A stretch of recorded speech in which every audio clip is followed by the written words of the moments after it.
Shikues të On Televizion ju përshëndes, mirë se vini në edicionin informativ të lajmeve. Rreshje të dendura të shiut përfshin qendrën e Koplikut në Malësi të Madhe duke shkaktuar përmbytje të konsiderueshme në rrugë, trotuare dhe disa biznese. Sistemi i kullimit nuk funksionoi dhe pusetat u bllokuan, ndërsa bashkia nuk ndërhyu për të menaxhuar situatën, duke detyruar banorët të reagojnë vetë. Rreshjet dendore të shiut që përfshin gjatë ditës së hënë zonën e Malësisë së Madhe shkaktuan përmbytje në qendër të qytetit të Koplikut, duke krijuar vështirësi të mëdha në qarkullim dhe rrezik për dëmtime në disa biznese.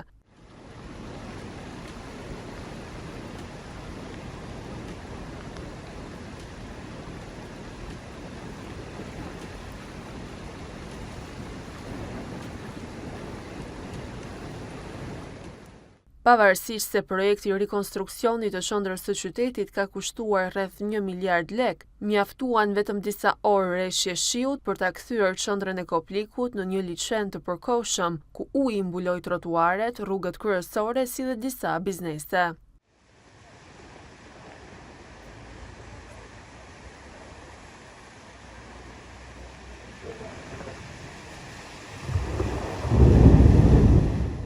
Kjo përmbytje duket se erdhi për arsye se sistemi i kullimit nuk funksionoi, ndërsa pusetat u bllokuan menjëherë, duke bërë që uji të mos ketë ku të shkarkohet, probleme të cilat e kthyen kështu pedonalen e qytetit në një lum. Ajo që e bën situatën edhe më shqetësuese është mungesa totale e reagimit nga punonjësit e Bashkisë Malësi e Madhe, të cilët nuk u panë në terren për të ndihmuar në menaxhimin e emergjencës. Në mungesë të ushtrimit të detyrës nga ana e bashkisë, banorët u detyruan të veprojnë vetë, duke përdorur mjetet e tyre për të zhbllokuar pusetat për të shmangur dëmtimin e bizneseve nga uji.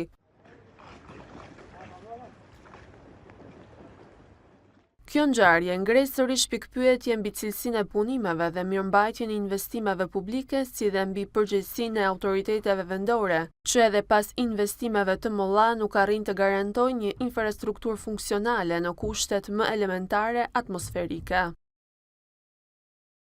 Agjencia Mbikëqyrjes Policore në Shkodër-Lezhë ekzekutoi masën detyrim paraqitje për një punonjës policie dhe 3 punonjës të Inspektoriatit të Mbrojtjes së Territorit në Vaudejës, të dyshuar për shpërdorim detyre. Ata akuzohen se kanë favorizuar ndërtime pa leje, ndërsa hetimet për zbardhjen e plotë të ngjarjes vazhdojnë. Agjencia Mbikëqyrjes Policore e rajonit Shkodër-Lezhë ka ekzekutuar masat e sigurisë për një punonjës policie dhe 3 punonjës të Inspektoriatit të Mbrojtjes së Territorit në Shkodër. Gjykata e Shkodrës ka caktuar masën e sigurisë, detyrim paraqitje për një punonjës policie dhe 3 punonjës të IMT-s, të gjithë të punësuar në Bashkinë e Vaudejës, të dyshuar për kryerjen e veprës penale, shpërdorim i detyrës. Sipas njoftimit zyrtar të AMP-s, efektivi dhe 3 punonjësit e IMT-s kanë favorizuar ndërtime pa leje që po zhvilloheshin nga disa persona në mënyrë të paligjshme. AMP njofton se hetimet po vijojnë për zbardhjen e plotë të ngjarjes dhe përfshirjen e mundshme të personave të tjerë në këtë veprimtari kriminale. Policia e Shkodrës ka bërë me dije se pas aksidentit të ndodhur mbrëm në aksin rrugor, kryebushat Harku i Berdicës është arrestuar shtetasi GM, 37 vjeç nga Tirana, pasi dyshohet se ka humbur kontrollin e mjetit. Gjithashtu janë arrestuar dhe proceduar disa shtetas për shkelje të ndryshme.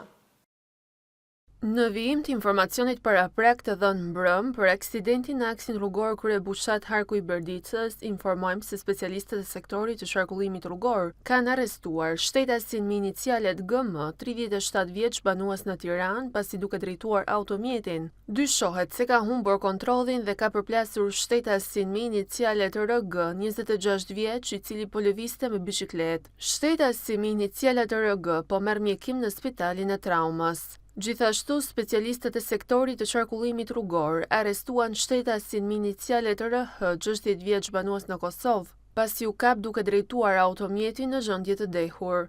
Referuan materialet në prokurori, ku nisi procedimi penal për shtetasin me inicialet KM, 64 vjeç banues në fshatin Renc, pasi u kap duke drejtuar motomjetin pa leje drejtimi. Policia kufitare e PKK Muriçan ndaloi shtetasin me inicialet KH, 45 vjeç, pasi nga verifikimet rezultoi si ishte shpallur në kërkim nga DVP Vlorë për veprën penale kundër shtimi punonjësit të policisë së rendit publik. Veprimet e tjera procedurale do të kryhen nga DVP Vlorë. Specialistët për hetimin e krimeve ekonomiko-financiare referuan materialet në prokurori, ku nisi procedimi penal për shtetasit YZ 51 vjeç, BB 61 vjeç dhe JC 23 vjeç, të tre banues në Koplik për veprat penale, ushtrimi një aktiviteti tregtar të paligjshëm ose të paregjistruar në organet tatimore, fshehja të ardhurave dhe punësimi i paligjshëm, pasi ushtronin aktivitetin në një vend për parkimin e automjeteve pa regjistruar në organet tatimore. Specialistët për hetimin e krimeve të Komisariatit të Policisë Shkodër referuan materialet në prokurori, ku nisi procedimi penal për shtetesit me inicialet FA 21 vjeç banues në Shkodër, pasi ka bllokuar qarkullimin e mjeteve duke parkuar gabim automjetin e tij në lagjen Vasil Shanto. Shtetasi me inicialet TA 26 vjeç për veprën penale shpërdorimi tokës, pasi është konstatuar se ka kryer gërmime dhe mbushje me inerte pa lejen përkatëse në segmentin rrugor Ure Bunës, fabrika Cimentos. Si dhe shtetasi me inicialet AM 55 vjeç banues në Shkodër, pasi dyshohet se ka ushtruar dhunë psikologjike ndaj nënës së tij. Specialistët për hetimin e krimeve të Komisariatit të Policisë Malësi e Madhe referuan materialet në prokurori, ku nisi procedimi penal për shtetasen VS 41 vjeçe banuese në fshatin Tamar, pasi ka kallëzuar bashkëjetuesi i saj se 41 vjeçaria ka ushtruar dhunë psikologjike ndaj tij dhe nënës së tij. Rreth orëve të para të mëngjesit, dyshohet se për shkaqe natyrore ka rënë zjarr në banesën e shtetasit me inicialet HK 63 vjeç, i cili ndodhet jashtë shtetit. Sipas saj janë shkaktuar vetëm dëme materiale. Materialet procedurale janë referuar prokurorisë pranë gjykatës së shkallës së parë të juridiksionit të përgjithshëm Shkodër për veprime të mëtejshme. Kryeministri Edi Rama prezantoi në projekt buxhetin 2026 rritjen e përvitshme të pensioneve, duke theksuar se ky mandat do karakterizohet nga përmirësimi i statusit të pensionistëve. Ai siguroi se qeveria do zbatojë premtimet e dhëna, duke konsideruar këtë një sfidë të rëndësishme të politikës financiare. Kryeministri Edi Rama shpalosi planet e qeverisë për një rritje të përvitshme të pensioneve parashikuar në projekt buxhetin 2026, që i është quar parlamentit për diskutime dhe miratim. U them pensionistëve, tha kryeministri Edi Rama, se mua ashtu siç u zotuam në zgjedhje, ky mandat do t'jetë mandati i rritjes së përvitshme të pensioneve, paçka se është pjesa më e vështirë e politikës financiare të një vendi. Mbrëmë i përcollëm parlamentit projekt buxhetin 2026 dhe jam realisht i lumtur sot, se kam përdorur ndonjëherë këtë fjalë, por jam i lumtur sot të them pensionistëve se mua ashtu, siç u zotuam në zgjedhje, ky mandat do të jetë mandati i rritjes së përvitshme të pensioneve. Siç e kam thënë gjithnjë, kjo është pjesa më e vështirë e politikës financiare të një vendi, pensionet. Por, më në fund, pikërisht sepse nuk jemi më ai vendi që mezi mbajnë këmbë, po jemi një vend me një ekonomi të qëndrueshme që rritet çdo vit, mund ta bëjmë atë për cilën u zotuam. Të arrijmë vit pas viti, të rrisim pensionet sipas objektivave të shpallura për secilën kategori. Kështu, pensionistët tanë, përveç se do të marrin këtë dhjetor, bonusin e fundvitit, duke filluar nga janari, do të kenë një rritje tani më të shtrirë muaj për muaj, përmbi indeksimin e përvitshëm natyrisht. Në fund të mandatit duhet të arrijmë që pensioni mesatar të rritet si më poshtë. Pensioni urban me vitet plota pune të shkojë 40.000 lekë të reja nga 27.350 që është sot. Pensioni urban i pjesshëm të shkojë mesatarisht 22.000 lekë të reja nga 15.850 lekë që është sot. Pensioni rural të shkojë 18.000 lekë të reja nga 11.500 që është sot. Pensioni familjar të shkojë 18.000 lekë të reja nga 11.400 që është sot. Dhe pensioni i invaliditetit të shkojë 30.000 lekë të reja nga 20.000 që është sot. Prandaj, nga janari vitit 2026, pensionet do të rriten çdo muaj si vijon, e përsëris për te indeksimit vjetor që do të jetë një tjetër gjë. Pensioni urban në vitet plota pune do të rritet 1.800 lek. Pensioni urban i pjesshëm do të rritet 800 lek. Pensioni rural do të rritet 1.000 lek. Pensioni familjar do të rritet 700 lek. Pensioni i invaliditetit do të rritet 600 lek.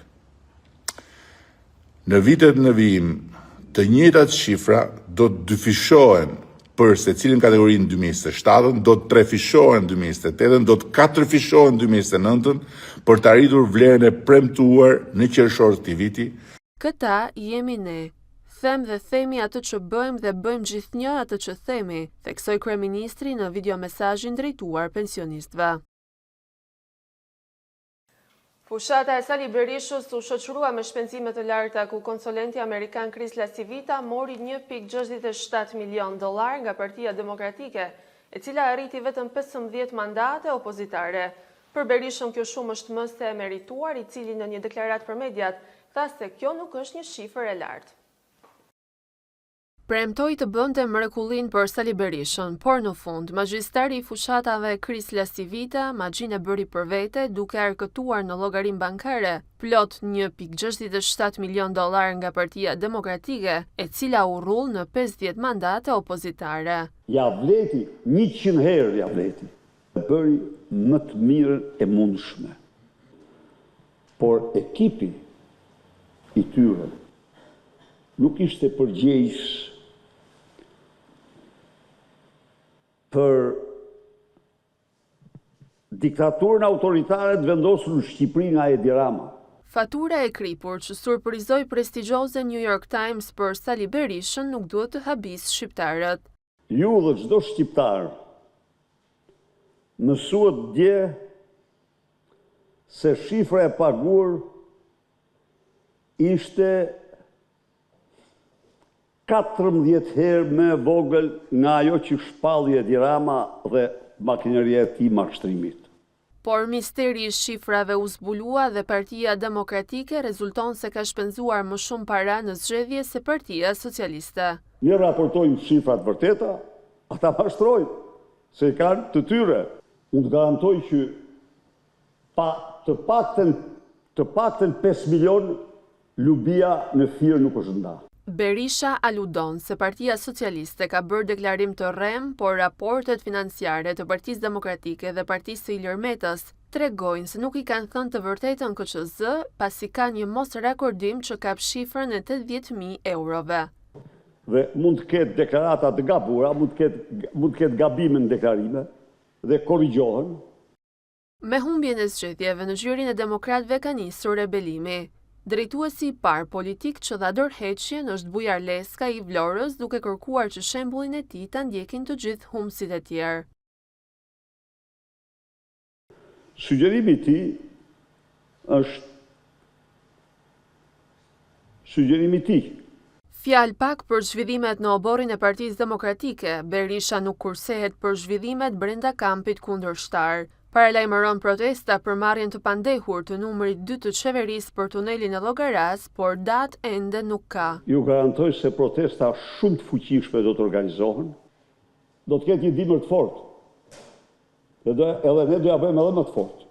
Planet për zgjedhje të shpejta në Tiranë u prishën, por Sali Berisha vlerësoi 5 gjyqtarët kushtetues që lanë në detyrë kryebashkiakun Erion Veliaj. Deputeti i Partisë Demokratike Ramadan Likaj në fjalën e tij gjatë mbledhjes në Komisionin për Bujqësinë, Ushqimin dhe Zhvillimin Rural ka rikthyer vëmendjen tek prishjet e ndërtimeve pa leje në pikën turistike të Thethit.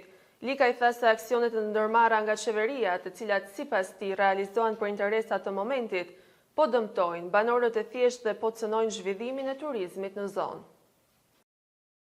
Qeveria nuk mundet me ecë me aksione. Qeveria ka ligje dhe këto ligje duhet zbatohen. E vërteta është që është viti 13 dhe sot ne diskutojmë për ndërtimet paligjshme. Kur në një kohë të ndërtimet paligjshme kur edhe një herë nuk ban pa delegjim nga lart. Unë po marr rastin e funit, aksionin e funit mas zgjedhjet 11 majit. Katastrofa që ndodhi në Theth, një katastrofë vërtet. Unë jam kënë nga afër aty. I kom njeh nga afër situatën. Është për ta të keq. Të gjitha ato ndërtime, pjesa më e madhe, mund të them 90% ato ndërtime, janë ba duke marrë një okej nga lart. Dhe me keqja ndodh që mas zgjedhjeve lokale fillojnë edhe bajnë selektimet e tyre. Sigurisht i majnë përsëri në vëzhgim deri sa marrojnë edhe zgjedhjet qendrore. Pjesa më e madhe të gjitha aty në investimeve vijnë nga migracioni. Unë kam pas kontaktin me gjitha ata. Po si mundet sot të bajnë një ndërtim të paligjshëm me vlera të tilla kur në një kohë ndoshta tash 30 vite në migrim, komplet familja. Dhe për një moment vetëm me një rënje të lapsit i prishet oreksi dikuj në mënyrë të veçantë kryeministrit thot aksion, prishje, shkatërrim. Dhe njerëzit le të desin, le të dalin rrugë, le të marrin përsëri emigrimin të rikthehen edhe nga zeroja dhe të vazhdojnë të bëjnë si donë. Sot në një akt tillë kush përgjigjet? Kur ata njerëz sot janë në mes të rrugëve. Të gjithë mundi djersa atyre. Sot është e shkatëruar. Me aksione, zoti kryetar, nuk mund të ecet. Nuk mund të ecet me aksione.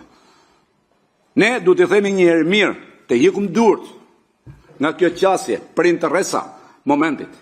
Se unë jam i sigurt. Mas pak muajsh fillon përsëri betejë. Fillojnë përsëri. Por fatkeqësi e madhe se kur pushteti lokal sot nuk ka as edhe një lloj force për të mbrojtur një qytetar vet. E lënë më për të dhënë një leje, për të dhënë një leje që janë totalisht e pamujtur. Atëherë ne ku do shkojmë? Për çdo lloj kërkese duhet vim edhe të tragasin çdo qytetar në dyert e pushtetit qendror. Po pse duhet pushteti lokal atë? T'ja napim tëna kompetencat pushtetit qendror dhe s'ka pushtet lokal më. Kjo zgjidhje më e mirë. Edhe një herë mirë, mreti merr legitimitetin e plot edhe ndaj pushtetit lokal. Në Universitetin Luiç Gurakuçi në Shkodër u hap një zyrë re për mësimin e gjuhës gjermane e destinuar për studentët e departamentit të infermierisë që duan të punojnë në Gjermani. Qendra Lingua ofron trajnime për të përgatitur profesionistët e rinj, ndërsa universiteti nënvizon mundësitë e hapura për karrierë. Në Universitetin e Shkodrës, Luiç Gurakuçi, pranë departamentit të infermierisë, është hapur një zyrë e cila do mundsoj studentëve që dëshirojnë të emigrojnë mësimin e gjuhës gjermane. Shteti gjerman ka rritur kërkesat për mjek dhe infermier, ndërsa ka hedhur syt ndjeshëm nga Ballkani për të plotësuar nevojat që ka. Shefi i departamentit infermierisë në Shkodër, Emiliano Pietri, thotë se qendra e gjuhëve dhe trajnimeve profesionale Lingua që u hap është një mundësi e mirë për studentët.